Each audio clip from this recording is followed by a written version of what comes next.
Your brother Austin, from what I understand, I think he has it in his social media bio, 3.96 GPA student, certainly definitely into football. And it looked, when I was looking into him last night, he was very interested in being recruited to play football in college.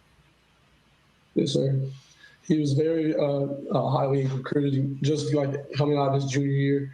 He's had a really great year, and everyone on the team, coaches, everyone knew around the area just knew he was about to do big things in football. But besides his GPA, man, that dude was extremely smart, always in the books. He just came to him real easy, and just him playing with football as well just made him just a great person overall. Megan, we'll try this again, both of us, and we'll see how far we get. When I read your story last night, obviously this is not about me. I have a 17-year-old son. I live 20 miles south of you. My son's in Frisco every night playing soccer, and we have a lot of friends who knew Austin. So the circles got tight, and this hit really close to home. And I'm just so sorry for you. Can you explain us at all today how you feel? It's just got to be so. The word I keep coming back to, Megan, is incomprehensible. How could this happen at a track meet? It is. He just took my son is gone, and I don't really have words. I've tried to figure out what I was going to say, but he's just going to be so missed by mostly our family, but this whole community has really wrapped their arms around us. And if I could say anything to the nation, I would say to make sure that you just hug your babies tight, because you don't know when the last time you get to do it. Hunter, I know you were there. Thank you, Megan. What's up, everyone? Welcome to another episode of the Quisha King Show.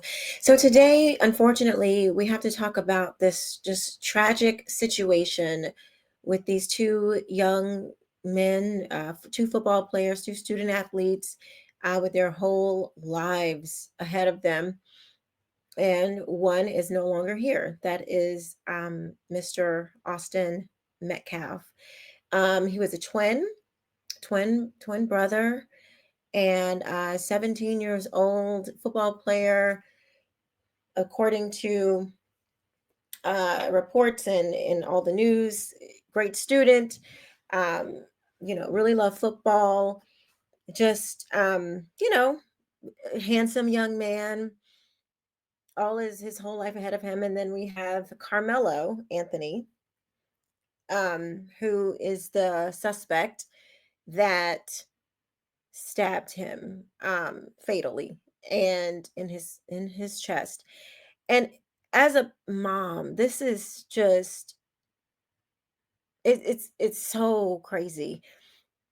But unfortunately, this is something that we see so often, in Black children, Black young men, and in the school system. The schools are just so it's dangerous. It's like the freaking prison yard, even in some of the better schools, all the drugs and it is just, these schools are insane. Anyway, my prayers go out to this family.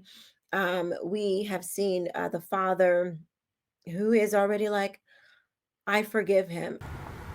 I'm still in shock, to be honest. I mean, I'm numb. So it really hasn't hit me.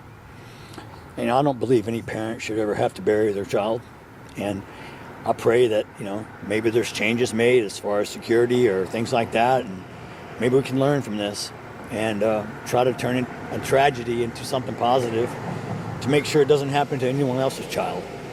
I don't want parents to feel like I feel today. So I've already forgiven the person who stabbed him. God's going to take care of everything. God's taking care of my son. I kissed him. When I kissed him goodbye for the last time, I told him it's not goodbye, it's see you later. I don't know where that strength comes from. Actually, I do, because there is a peace that surpasses all understanding, and that is through Christ Jesus, which this family does seem to be Christian. The mother goes on to say, she's like, I am not there yet, which I completely understand. I pray that she gets there one day, not for for her sake, so she can have peace.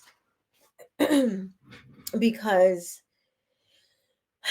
it's just one of those things that is just so unthinkable. But we have to talk about the violence in Black communities. We cannot act like violence among Black young boys is not a problem. It is a problem. And the more we act like it's not a problem, the more you are lying to yourself, the more you're going to see stories like this. We have been seeing this over and over and over and over again. I remember I was on a panel at CPAC a few years back, and we were talking about Black on Black crime. Well, there are many of the pro-Black conservatives do not want to face the facts that Black on Black crime is a thing. Like, I don't even understand. It's like everybody knows that in certain neighborhoods, if there's a lot of Black people, you don't want to be there. You don't, because it is allowed for young Black men to terrorize neighborhoods. It is. The Black men have abandoned Black neighborhoods, have abandoned their families, rather. And these young boys are running around here with all of this anger and emotional. When you have anger and emotion, and you're emotional because you're being raised by a woman, it is a recipe for disaster for a young man. A young man needs to know how to handle his anger. And the way you do that is not emotionally. That is like the worst thing that you could ever do. And you need a strong father to show you how to do that. This story is just so heartbreaking. So let's just read the update. What we have so far, it says the chilling words teen told cops after allegedly stabbing Texas football star Austin Metcalf, who died in his twin brother's arms. Oh my gosh, this is so heartbreaking. The teenager accused of fatally stabbing Austin Metcalf and leaving him to die in his twin brother's arms at a high school track meet allegedly admitted to the senseless killing, but claimed it was in self-defense. I'm not alleged, I did it. 17-year-old Carmelo Anthony chillingly told police in Fresco, Texas, as he was being arrested at Kai Kendall Stadium, according to an arrest warrant obtained by NBC DFW. The horrific stabbing was sparked when Anthony, who was sitting under another team's pop-up tent as it rained Wednesday morning, was asked by Metcalf to move, and Anthony refused, according to the arrest report. This is Austin right there. And this is Carmelo. Anthony then unzipped a bag, reached inside, and told Metcalf, whom he'd never met before, "Touch me and see what's going to happen." A witness told police, according to the document. Moments later, Metcalf grabbed Anthony to tell him to move, and Anthony pulled out a black knife and stabbed Austin once in the chest, police said. Anthony ran away before he was chased down and arrested. "I was protecting myself," Anthony allegedly told cops. "He put his hands on me." He also then asked cops what constitutes self-defense and whether Metcalf would be okay, according to the report. Metcalf, a junior at Memorial High School outside Dallas, suffered a stab wound to the heart and died in the arms of his identical twin brother, Hunter.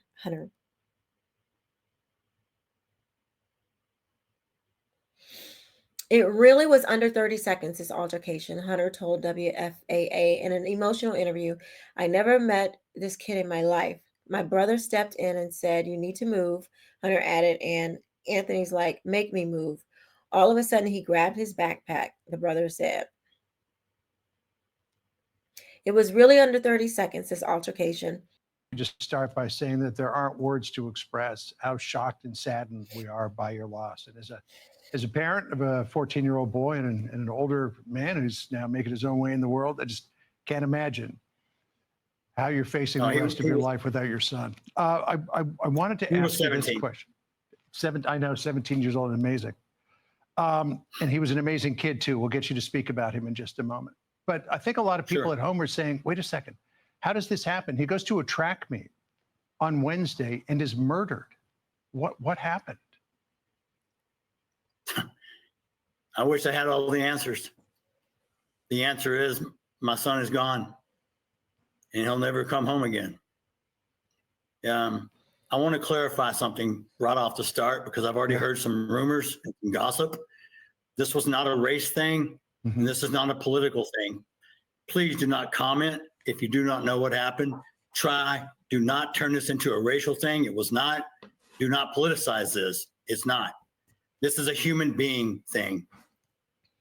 This person made a bad choice and it affected both his family and my family forever.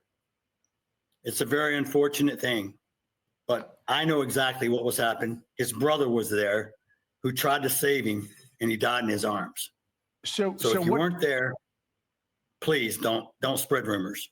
his twin brother Hunter was there, and as we pointed out at the top of this, his twin brother tried to save him, couldn't save him, and Austin died in his arms. He spent the last moments of his life in his brother's arms as he went to meet God.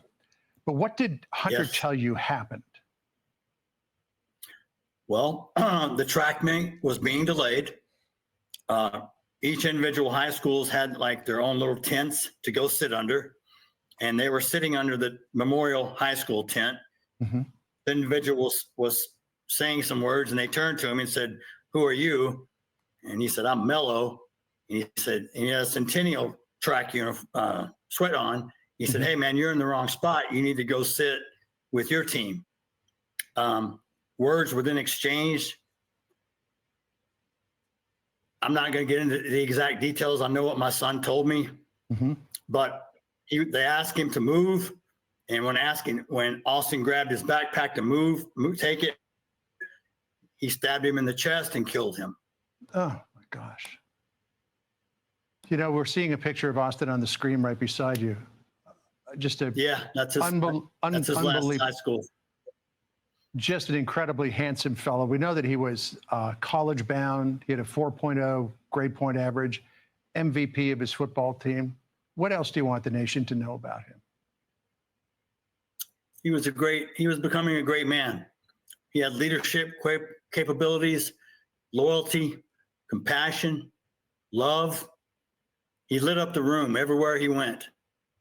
He is loved. Last night, there was a vigil, very impromptu vigil at our church, Hope Fellowship. Over 1,700 people plus showed up.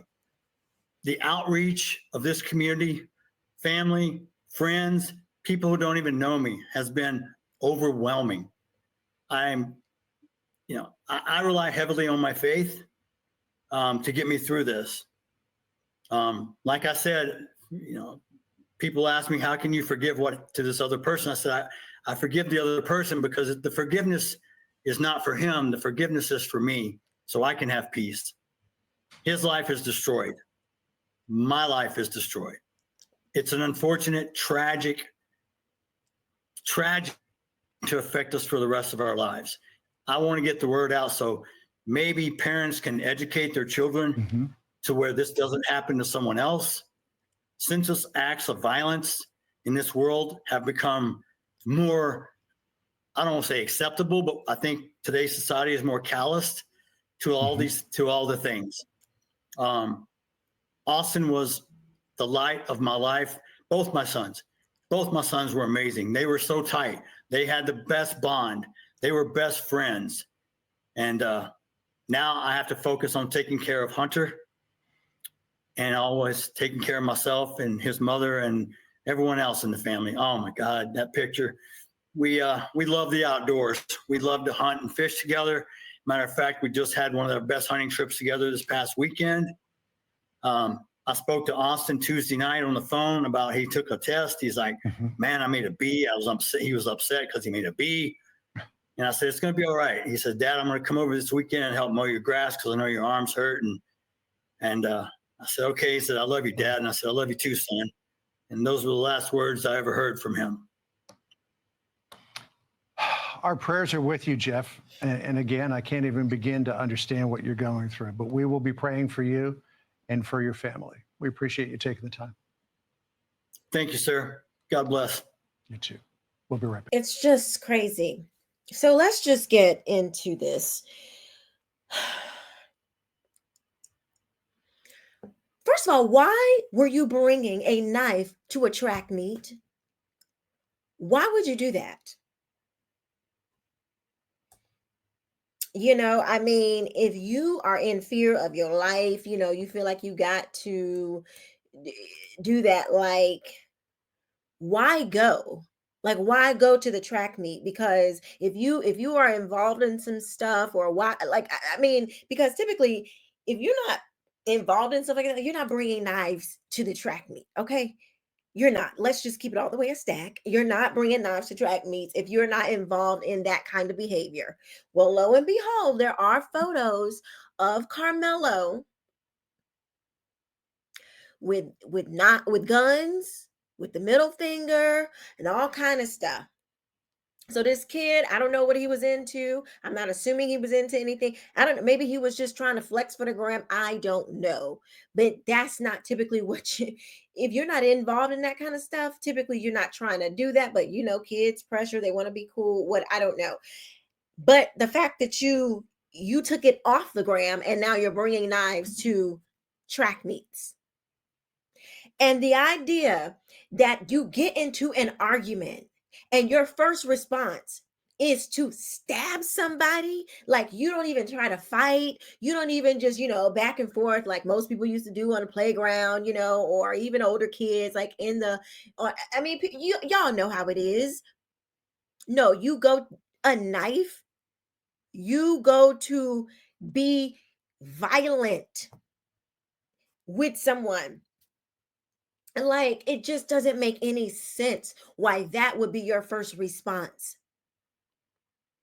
Even if you let's just say, because I would venture to say that the kids probably had, you know, they said it happened, I'm sure it happened like super fast, but they was probably both talking reckless to each other. But even still, you pull out a knife and stab somebody, like you don't just brandish the knife, you know, you don't just, no, you actually pull it back. And unfortunately, we see Black kids doing this the most. Okay, there is a problem. And this is not because of white people.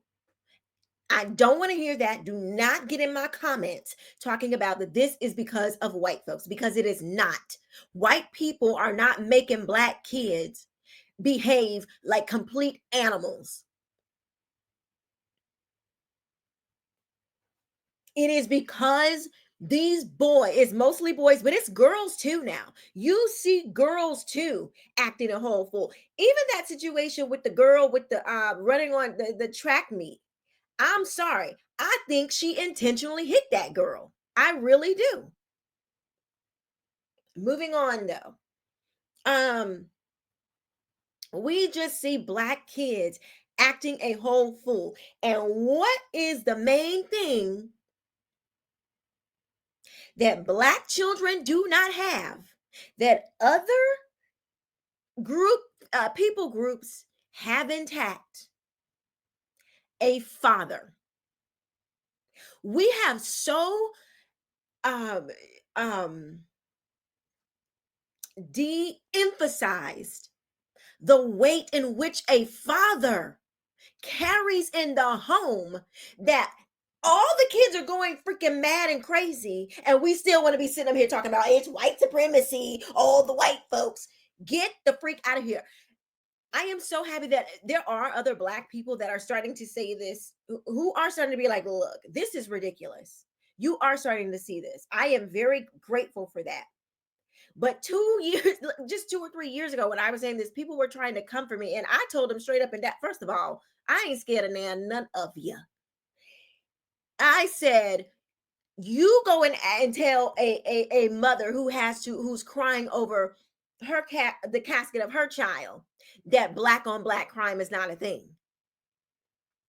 You're not going to do that because you know it is. You have to lie to yourself, try to make up some world that doesn't exist, when in reality it is black boys predominantly and black people that are leaders in the violent crime. It just is what it is.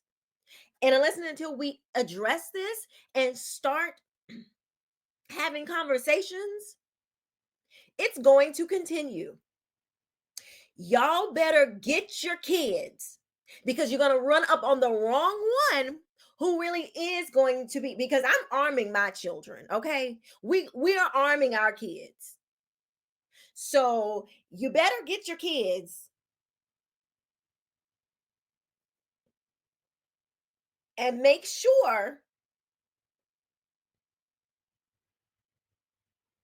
that they know that they can run up on somebody that is just who is going to defend themselves. Because it's the craziest thing to me. Black people we be living you live in these neighborhoods where the crime is so terrible, and then you're talking about you don't want the Second Amendment. Get the freak out of my face. Oh no. Oh no. Mm-mm. Because people are crazy. Oh, this story is just so heartbreaking. And I see the whole thing of, oh, the media's not saying anything about it. Oh, if the shoe is on the other foot. I honestly, it enough. We Black Americans need to be figuring out why the children, which we already know why the children are acting a whole fool, is because there is no order in the house. That's why there's no father. And when there is no father, there's no covering. There is a way that God has set up for families to live. And if you abide by those things, you're going to have better outcomes in life. You can call it what you want. You can call it the patriarchy. You can call it the white, is the European way of living life, which is not. The Bible does not come from Europe. Okay. So that's dumb.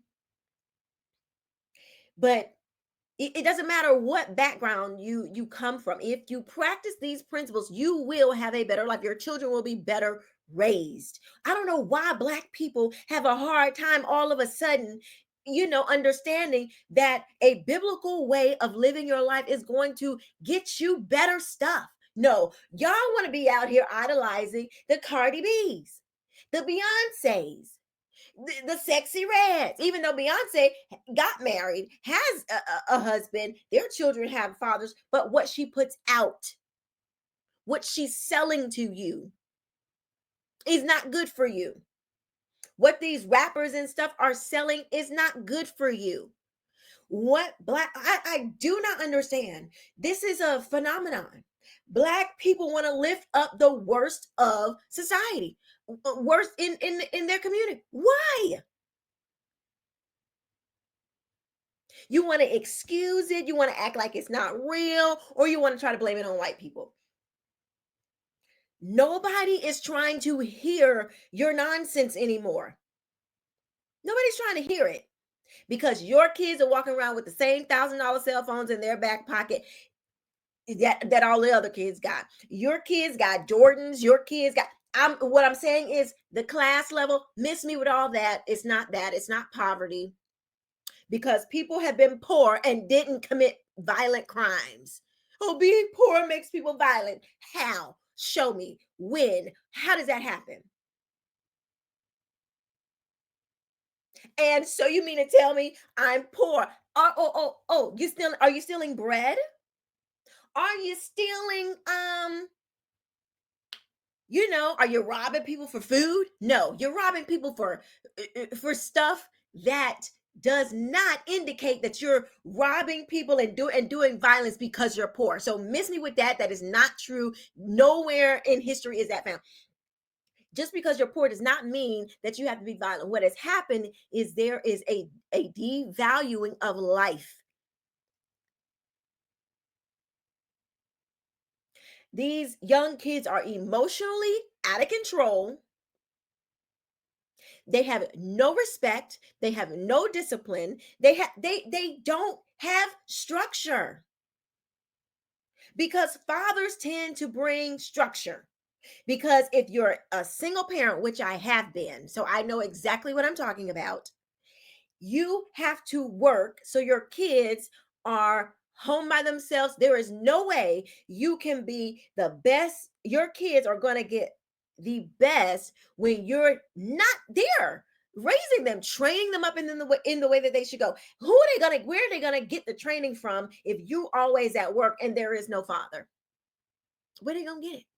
They're going to get it from culture, and this culture, the culture that is idolized. And I will say something, this is a little off, but I promise you,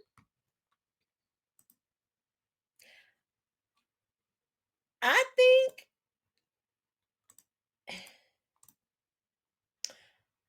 think that there is something, y'all don't think I'm crazy, but I really think that there is something spiritual with this hairstyle. I don't know, but it's like all these young kids that are being arrested these days, a lot of the Black kids, their hair always looks like this. Like, what is this? And I know it comes from this, when Jay-Z started doing it, and he got it from that artist guy. And the guy, I mean, if you look at his art, it's very demonic, and we know what Jay-Z is too. Anyway, my point is, I don't know, like, stop getting your kids' hair like the twigs everywhere. Like, I don't know. It's just like weird. Mm-mm. I'm not saying that the hair made him do it or anything like that. I'm just saying, like, there are already so many negative forces against these kids these days. You don't need anything else. But anyway, it's just so heartbreaking. It's just got to stop. And Black people have to start being honest about what is really going on. You cannot continue to blame someone else for your own actions. Nobody is making these kids do this. Is not racism. This is not poverty. This is not any of those things. It is choices that these young people are making. And the more you tell them that they are not responsible for their choices, the more they're going to continue to try to avoid responsibility and accountability. Anyway, let me know what you think about what I think in the comment section below. Is it time for Black people to start being honest about quote unquote Black culture? Let me know what you think in the comment section below. I will see you next time. Thank you so much for watching. Bye-bye.